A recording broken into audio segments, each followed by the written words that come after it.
Hey YouTubers, it's Charlie. So Agents of S.H.I.E.L.D. video as requested. There is some grade A creepy stuff happening on S.H.I.E.L.D. right now. So this is going to be a theory video involving the Spider-Man comics as well as some of the stuff that's been happening in the movies and the TV shows. I'll be doing a lot more bonus Easter egg comic book videos during the break that we're getting ready for, so be sure to subscribe to get everything. Make sure you click the bell to enable alerts so you don't miss out. So I'm going to play these clips from Agents of S.H.I.E.L.D. just to give you a little bit of context and then explain what's going on. S.H.I.E.L.D. wants to see what I'm creating? I'll show them all. We need the big guns on this one, and Yo-Yo, Daisy, and Reyes are the biggest guns we have. There's something in that building everyone needs to see. I am becoming a god. You better be, because the devil is coming for you. I like playing with fire. Let's play. All cards on the table. Ada's an android. She's... What did you just say? An android. Had me fooled too. But that's... Whew. Okay. I mean, forget about the fact that I was mildly attracted to her. That totally goes against the Sokovia Accords. Doesn't anyone remember Ultron? Was this Radcliffe's doing? Sir, we really don't have much time. The point is, a good director needs to know what assets he has at his disposal. And in this case, I think Ada could be an asset. A risky one, but it's your call.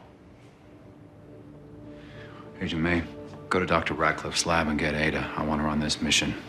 We'll dismantle her afterwards. What about my assault team? You got the green light. But Coulson, keep Daisy out of sight. So in Doctor Strange, they explained that they harness the energy from other dimensions to use their magic. That's where their power comes from. We learned that you can also harness energy from the dark dimension to gain even more power at the cost of your soul. The power you gain through the Darkhold is also the same deal. You start reading through the pages, you gain knowledge, you give up your soul. So it's all heading in that direction. But right now in the comics, there's actually a really interesting Darkhold story going on in the Carnage solo title. Cletus Cassidy learned about a prophecy in the Darkhold that describes him, and he feels like it's a prophecy that he's meant to set Chthon free. He's the writer of the Darkhold. He's a Class 1 demon, one of the Elder Gods of the Marvel Universe. So basically like the worst possible thing that could happen. Carnage is meant to unleash it on the Marvel Universe. So something similar is probably also happening on Agents of S.H.I.E.L.D., but we're at the mid-season finale, so it's a little early for somebody that big to manifest. That's like the kind of thing you'd save for a series finale. Even the Doctor Strange movie only lightly touched on the idea of Dormammu. They didn't over-explain it. You just learn that he's the conqueror of dimensions. He just goes from reality to reality, making everything that exists his.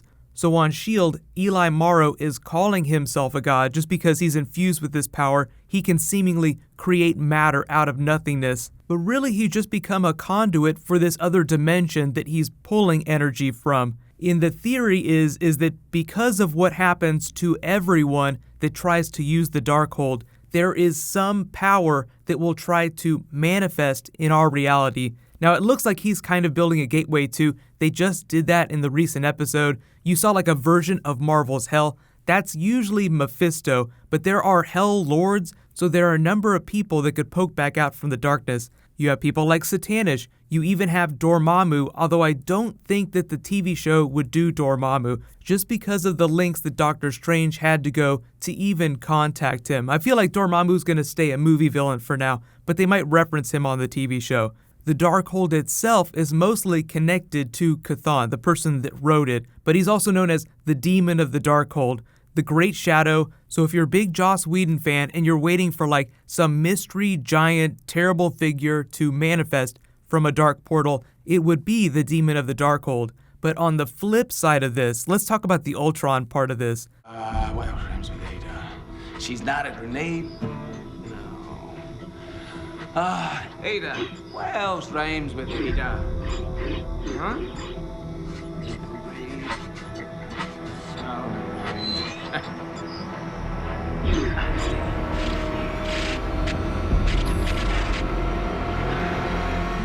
Ada is making herself a brain, which looks a lot like the AI consciousness from Avengers Age of Ultron, just the way they made that look with the CG. So I don't think that she's actually going to become Ultron, but she's making herself a brain to enhance her power, to enable her to fully take advantage of what the Darkhold offers. So the likely scenario in that case is a very similar Ultron situation, where she just totally does not buy in to what all the humans want. Like, she feels like she knows better. Ultron thought of the humans as a cancer on the Earth, so he wanted to get rid of them. But like the title of the last episode deals with our devils, Ada, even if she does gain this super Darkhold brain, will be the only person who can fight Eli Morrow. So you send a god to fight a god. She is slowly becoming a god in her own right, which we've learned from all Marvel movies and comics always ends terribly for everyone. But just like Dormammu in Doctor Strange, Carnage in the Demon of the Darkhold in the comics, Eli Morrow looks like he's going to unleash chaos on the world if he's successful. The funny thing in the comics is the teaser for like the next episode of Agents of S.H.I.E.L.D. is the exact same. Carnage is beginning to unleash Chthon just as Eli Morrow's getting ready to activate his mystery box to hell. So let me know what you guys think is going on. Do you think this is going to be like the comics? Eli Morrow will unleash the Demon of the Darkhold, or they'll use some other character on the TV show?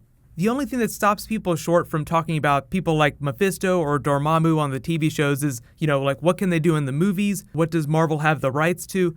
The interesting difference between Marvel's TV shows and its movies is that the rights are a little bit different. So there are like movie rights for things, then there are television rights. So if they couldn't do a character in the movies just because another studio has the rights, that doesn't mean that they couldn't do that character on television. But it gets a little messy when you talk about that. So I have a feeling that what S.H.I.E.L.D. will actually do is they'll find some clever workaround where there'll be like a dark persona, but he won't actually manifest and look like somebody from the comics, because like the Demon of the Darkhold looks kind of like this Cthulhu-like figure, with tentacles on his head, and they kind of did that last season with Hive. I was supposed to take you and march down to announce to the S.H.I.E.L.D. agents that I finally succeeded in defeating the great Albius. The day is won. No need to remain concealed in the shadows. So I don't think they're going to recycle that look. Usually characters that are this powerful, like Dormammu, are scarier when you don't give them a full physical form. That's kind of the reason why they did that in Doctor Strange. They just explained that the only reason he would take physical form was for the benefit of Doctor Strange when he came to approach him. Otherwise, beings like Dormammu can exist in whatever state they want. They could be like a scary glow cloud. It's just that big glow clouds are kind of boring to watch in a big $150 million movie. But the winter finale for Agents of S.H.I.E.L.D. is happening next week, so I'll be doing a video for that. They're also doing the winter finales for the DC TV shows too. So let me know what kind of bonus videos you guys want me to do during the mid-season break. There'll be a lot of comic book stuff. Let me know if you want me to finish that Carnage Darkhold story. It's actually pretty cool. The artwork is great, and it's written by Jerry Conway, who created a lot of the comic book characters that they use on the DC TV shows right now. So it's just funny to see like such a big comic book writer that's done so much DC work do like a really cool Marvel story. So next video will be the new Guardians of the Galaxy trailer that'll post tonight. Get hype. It's going to be awesome. While you guys wait for that to post, you can click here for my breakdown of the last Guardians trailer, and you can click here for my breakdown of the Spider-Man footage they showed off yesterday. Thank you so much for watching, everybody. Let's high five. I'll see you guys tonight.